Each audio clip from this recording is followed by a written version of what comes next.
తప్పో ఒప్పో జరిగింది.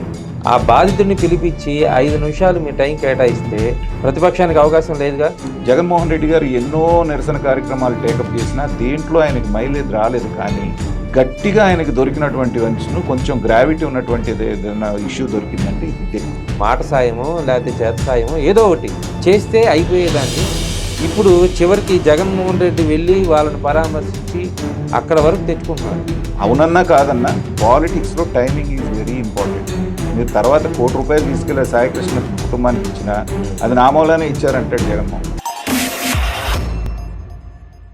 నమస్తే, తెలుగు వన్కి స్వాగతం. ఈరోజు మాజీ ముఖ్యమంత్రి వైసీపీ అధినేత జగన్మోహన్ రెడ్డి ఒక కుటుంబాన్ని పరామర్శించడానికి విజయవాడ వెళ్ళారు.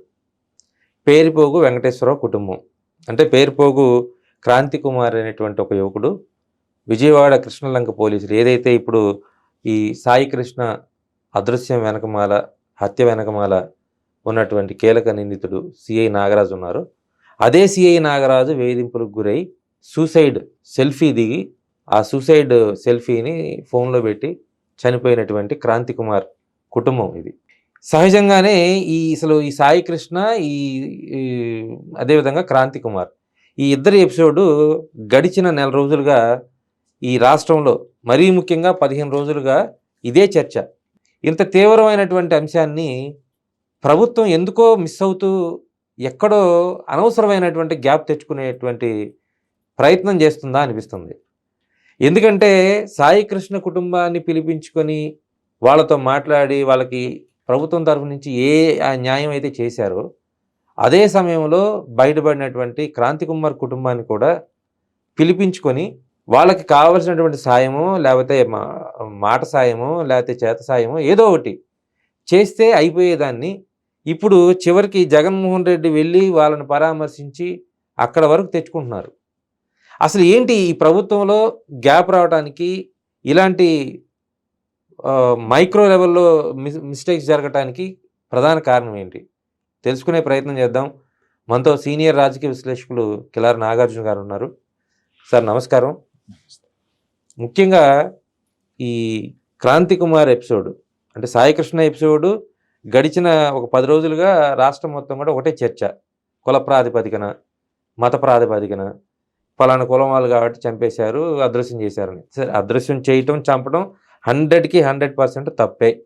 ఇప్పుడు తాజాగా కూడా ఈ పేరిపోగు క్రాంతి కుమార్కి సంబంధించినటువంటి కుటుంబాన్ని మరొకసారి జగన్మోహన్ రెడ్డి పరామర్శించడానికి వెళ్ళారు, కలిశారు. ఎందుకు ఈయన ప్రతిపక్షానికి ఎందుకు అవకాశం ఇవ్వాలి? గవర్నమెంట్ దీన్ని డీల్ చేయలేదా? అంటే ఇక్కడ ఇప్పటి ప్రభుత్వంలో, కూటమి ప్రభుత్వంలో ఒక వీక్నెస్ ఉందండి. ఏది జరిగినా, ఏది మాట్లాడినా, ఏది చేసినా కానీ చంద్రబాబు నాయుడు గారు, లోకేష్ గారు, పవన్ కళ్యాణ్ గారు మాత్రమే చేయాలి. వాళ్ళ దగ్గరికి విషయం వెళ్తే మాత్రమే దానికి ఒక పరిష్కారం వస్తుంది. వాళ్ళకి తెలిసి వాళ్ళు పిలిపించుకునే వరకు మిగతా కింద స్థాయిలో ఉన్నటువంటి ఎవ్వరూ కూడా దీన్ని సరిగ్గా డీల్ చేయట్లేదంటానికి ఉదాహరణలే ఇప్పుడు మీరు చెప్పినటువంటి 2. ఒకటి సాయి కృష్ణది, రెండోది ఈ క్రాంతి కుమార్తె. మీరు ఇందాక మీరు అన్నట్టుగా సాయి కృష్ణది దారుణాతి దారుణం. అతను ఎట్లా అంటాడని రౌడీ షీటరా, కేసులు ఉన్నాయా, మర్డర్, మానభంగాలు చేశాడా, అది పక్కన పెడితే ఒక మనిషిని చంపేసి బూడిద కూడా మిగలకుండా చేయటం అనేటువంటిది మామూలు క్రిమినల్స్ చేసినా మనం ఖండించాల్సిందే. దారుణాతి దారుణం. అది పోలీసులే చేశారు అంటే అది ఇక క్షమించరానటువంటి నేరం. సభ్య సమాజం అనేటువంటిది దాన్ని ఆమోదించకూడదు. అంత దారుణమైనటువంటి ఘటన జరిగి ఒక ప్రాణం పోయిందని చెప్పేసి ప్రజల కాన్సన్ట్రేషన్ అంతా దాని మీదే ఉందే కానీ ఇంకొక నిండు ప్రాణం వేధింపుల మూలాన్ని సెల్ఫీ తీసుకొని చనిపోయిన సెల్ఫీ బయటకు వచ్చినప్పటికీ కూడా ప్రజల ఫోకస్ దాని మీదకి అసలు వెళ్ళలేదు. అది విచిత్రమైనటువంటి విషయం. ఇక్కడ పోయింది ప్రాణమే, అక్కడ పోయింది ప్రాణమే. అతని సెల్ఫీ బయటకు వచ్చిన అందరూ ఇతని గురించి మాట్లాడారు కానీ తీవ్రత అదే నేను అంటుంది. 2 ప్రాణాలైనప్పటికీ ఏంటంటే ఇది దారుణంగా కనిపించడంతో అది మరుగున పడిపోయింది. ఇంకో విషయం మనం మాట్లాడుకోవాలంటే 2024లో ప్రభుత్వం 164 సీట్లతో వచ్చిన తర్వాత జగన్మోహన్ రెడ్డి గారు ఎన్నో నిరసన కార్యక్రమాలు టేకప్ చేసినా దేంట్లో ఆయనకి మైలేజ్ రాలేదు. కానీ గట్టిగా ఆయనకి దొరికినటువంటి అంశను కొంచెం గ్రావిటీ ఉన్నటువంటి ఏదైనా ఇష్యూ దొరికిందంటే ఇదే. ప్రజల్లో కూడా అది వెళ్ళింది బాగా. ప్రభుత్వం ఏం చేస్తోంది? పైగా ఇదేదో నిన్న మొన్న జరిగినటువంటి సంఘటన కాదు. ఇది ఎప్పటి నుంచో జరుగుతూ వచ్చిన తర్వాత అతనిది జరిగిపోయి కూడా ఇన్సిడెంట్ జరిగిపోయి కూడా దాదాపు 4 రోజులు అవుతుంది. అవును. ఆ తల్లి స్టేషన్ అంతా తిరుగుతోంది, పోలీసులను ప్రాధేయపడుతోంది, కనీసం బూడిదన్నా ఇవ్వండి అంటున్నారు. ఇదేది కూడా ప్రభుత్వం దృష్టికి ఎందుకు వెళ్ళలేదు? స్థానిక ఎమ్మెల్యే ఉన్నారు, ఆయన ఏదో వెళ్ళారు పరామర్శించారు అంటున్నారు. దాని గ్రావిటీ మీరు ఎందుకు అర్థం చేసుకోలేదు? అక్కడికక్కడ ఏదో సర్దేయగలం అని చెప్పేసి మీరు అనుకుంటాం వలన ఏమైంది, ఇవాళ అది రాసపుండులాగా తయారైంది. ఇప్పుడు ప్రభుత్వానికి కూడా కొంత చెడ్డ పేరు వస్తుంది కదా. పోలీస్ వ్యవస్థ ఇంత దారుణంగా ఉందా? ఇప్పుడు ఏమైంది, నేషనల్ హ్యూమన్ రైట్స్ కమిషన్ వాళ్ళు నోటీసులు ఇవ్వాల్సినటువంటి పరిస్థితి వచ్చింది. అసలు కాదు సార్, ఆ సిఐ పోలీస్ శాఖకు సంబంధించినటువంటి అధికారి, ఆయన తెలుసో తెలియకో కావాలనో ఇంటెన్షనల్గానో ఆయన అవకాశవాదానికో లబ్ధి కోసమో ఆయన చేశాడు ఈ పనులు. ఒక హత్య చేశాడు, ఇంకొకడు చనిపోవటానికి కారకుడయ్యాడు. మీరెందుకు ఆ బురద పూసుకుంటున్నారు? అతన్ని సమర్థిస్తూ, అతన్ని హీరోయిన్ చేస్తూ, లేకపోతే వానికి మీ సోషల్ మీడియాలో అతనికి ఇవ్వాల్సినటువంటి హైప్ ఇవ్వటాలు చేయటాలు. Criminal is a criminal. అతను పోలీసోడైనా మామూలు ఆకు రౌడీ అయినా సరే, పోలీసోడు ఒక రౌడీ లాగా నేరస్తుడిలాగా వ్యవహరించి ఒక నేరం చేశాడు. చేసినప్పుడు let the law take its own course. దాన్ని మీరు ఎందుకు ఇచ్చారు? తర్వాత అవునన్నా కాదన్నా మనం నిజాలు మాట్లాడుకుంటే, జగన్మోహన్ రెడ్డి గారు వెళ్ళి వాళ్ళని పరామర్శించిన తర్వాతే కదా అది వీళ్ళకి చురుకెక్కింది ప్రభుత్వానికి. సరే, అప్పుడు చంద్రబాబు నాయుడు గారు సింగపూర్ లో ఉన్నారా, అక్కడ ఉన్నారా, ఇక్కడ ఉన్నారా అనేది పక్కన పెట్టండి. సీఎం గారు లేకపోతే మిగతా అందరూ ఉన్నారు కదా. పవన్ కళ్యాణ్ గారే పిలిపించుకోవచ్చు, లేదా లోకేష్ గారు పిలిపించుకోవచ్చు. ఆయన పిలిపించిన తర్వాత వాళ్ళు సాటిస్ఫై అయ్యారు, బాగానే ఉంది. కానీ ఇప్పుడు ఏమైంది, మళ్ళీ సిబిఐ ఎంక్వైరీ కావాలని అదే తల్లి మళ్ళీ కోర్టులో కేసేసింది. సో దాన్ని మీరు ఇంకా పెంచి పోషిస్తున్నట్టే కదా. తర్వాత ఈ కుర్రాడి విషయం ఇవాళ మళ్ళీ, ఎందుకంటే ఇందాక నేను అన్నట్టుగా బలమైనటువంటి అంశం ఇంతవరకు ఏది దొరకకుండా కోతి కొబ్బరికాయ దొరికినట్టుగా జగన్మోహన్ రెడ్డి గారికి ఇది బ్రహ్మాండంగా దొరికింది ప్రభుత్వాన్ని ఇరుకుని పెట్టడానికి. ఈ కుర్రాడి దగ్గరికి వాళ్ళు పరామర్శకెళ్ళి పరామర్శిస్తున్నారు. మీరేం చేస్తున్నారు? ఒక ప్రాణం పోయిందని అక్కడ ఉంది ఉన్నప్పుడు ఇతను తీసుకెళ్లి అరెస్ట్ చేసినప్పుడు, నిండు ప్రాణం పోయినప్పుడు దాని మీద స్పందించాల్సిన బాధ్యత మీ మీద కూడా ఉంది కదా. మీ జవహర్ గారు ఎవరో వెళ్ళి పరామర్శించారని. పైగా దీంట్లో కీలకమైన అంశం ఏంటంటే సార్, ఈ పేరుపోగు వెంకటేశ్వరరావు గారు అనే ఆయన ఎంఆర్పిఎస్ రాష్ట్ర అధ్యక్షుడు. ఈయన 2024 ఎన్నికలప్పుడు టీడీపీకి మద్దతుగా కామెంట్ చేశారు. 2013, 2012లోనూ చంద్రబాబు గారు పాదయాత్ర చేసి వస్తున్నా మీకోసం పాదయాత్ర చేసినప్పుడు కూడా ఈయన అండగా నిలబడి టీడీపీ మద్దతుదారుడిగా పనిచేశారు.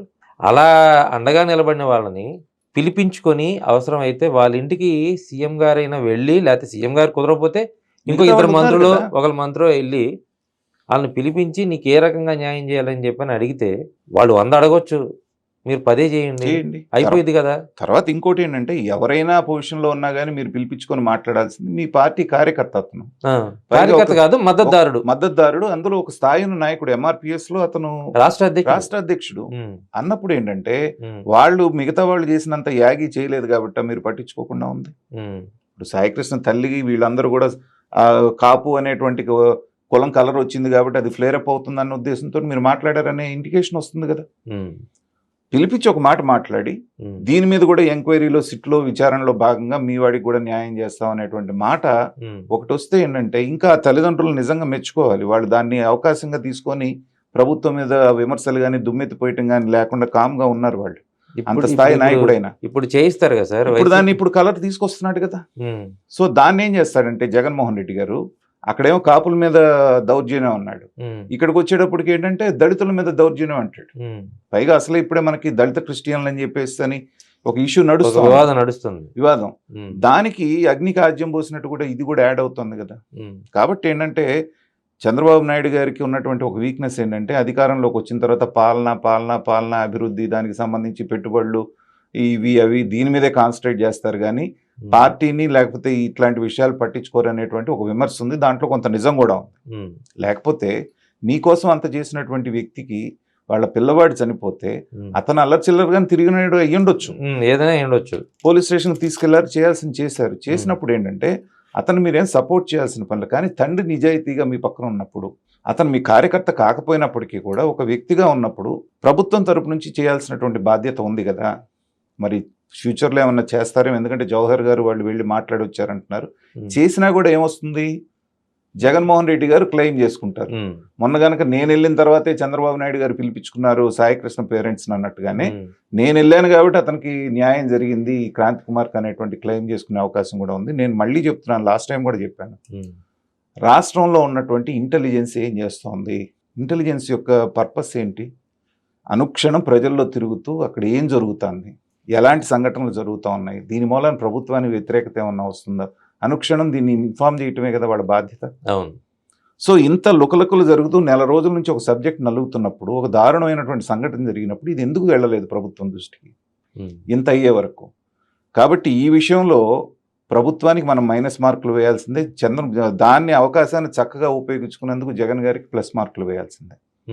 అవునన్నా కాదన్నా నేను వెళ్ళిన తర్వాతే మూమెంట్ వచ్చింది, కదలికి వచ్చింది అంటంలో అది టైమింగ్. నేను అదే చెప్తాను, పాలిటిక్స్లో టైమింగ్ ఈజ్ వెరీ ఇంపార్టెంట్. మీరు తర్వాత ₹1 కోటి తీసుకెళ్ళి సాయికృష్ణ కుటుంబానికి ఇచ్చినా అది నా మూలానే ఇచ్చారంటాడు జగన్మోహన్. ఇప్పుడు రేపొద్దున ఈ సంఘటనలో కూడా అదే జరగబోతుంది క్రాంతి కుమార్ విషయంలో. కాబట్టి భవిష్యత్తులో కూడా ఇలాంటివి జరుగుతాయి.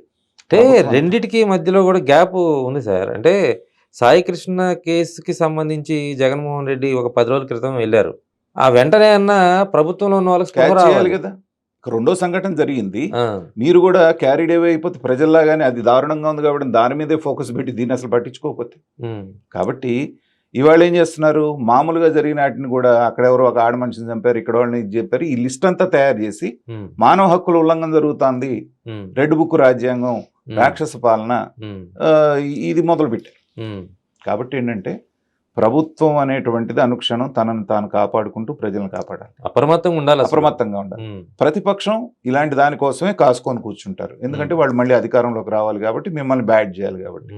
ఇలాంటి వాటికి అవకాశం ఇచ్చారు అంటే మీ చేతులారా మీరే ప్రజల్లో ఒక రకమైనటువంటి అపోహ క్రియేట్ చేసిన వాళ్ళు అవుతారు. కాబట్టి అసలు ఎందుకు సార్ ప్రభుత్వంలో ఉన్న వాళ్ళు ఎందుకు ఇంత భేషజాలకు పోయి, ఇప్పుడు జరిగింది తప్పు జరిగింది, తప్పో ఒప్పో జరిగింది, ఆ బాధితుడిని పిలిపించి 5 నిమిషాలు మీ టైం కేటాయిస్తే ప్రతిపక్షానికి అవకాశం లేదుగా, ఆ టైం ఉండలేదుగా. ఇప్పుడు వచ్చింది ఏంటంటే మీకేమో టైం ఉండలేదు, ఈ తర్వాత 5 రోజులు టైం పెడతారుగా. అదే మరి చేతులు కాలినాక ఆకులు పట్టుకున్నట్టుగా మీరు ఒక యంత్రాంగాన్ని నిర్మించుకోవాలి. ఫస్ట్ నా ఓపెనింగ్ రిమార్క్స్ లో చెప్పింది నేను అది, ఏది చేసినా చంద్రబాబు నాయుడు గారు చేయాలి, ఏం మాట్లాడినా చంద్రబాబు నాయుడు గారు మాట్లాడాలి, లేదా లోకేష్ మాట్లాడాలి, లేకపోతే పవన్ కళ్యాణ్ మాట్లాడాలి.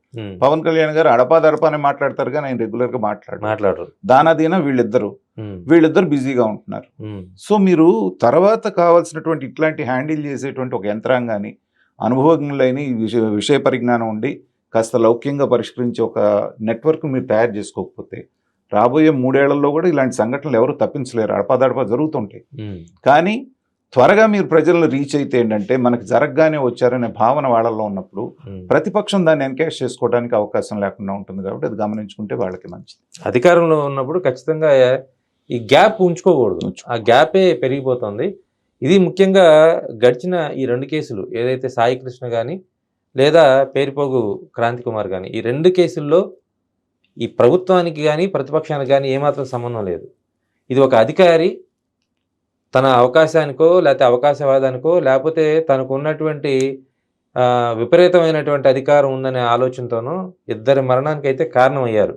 ఇది ప్రత్యక్షంగానా పరోక్షంగానా అనేది విచారణ తేలుద్ది.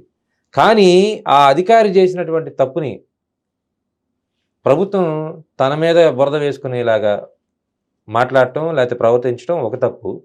రెండోది, ఏదైతే దీంట్లో తీవ్రంగా నష్టపోయి ఉన్నారో బాధితులకి, ఆ బాధితుల్ని వెంటనే తన దగ్గరికి తీసుకొని ఆదరించి ఓదార్చాల్సినటువంటి ప్రభుత్వం ఎందుకో కొంత మీనమేషాలు లెక్క పెడుతున్నటువంటి విధంగా కనిపించింది.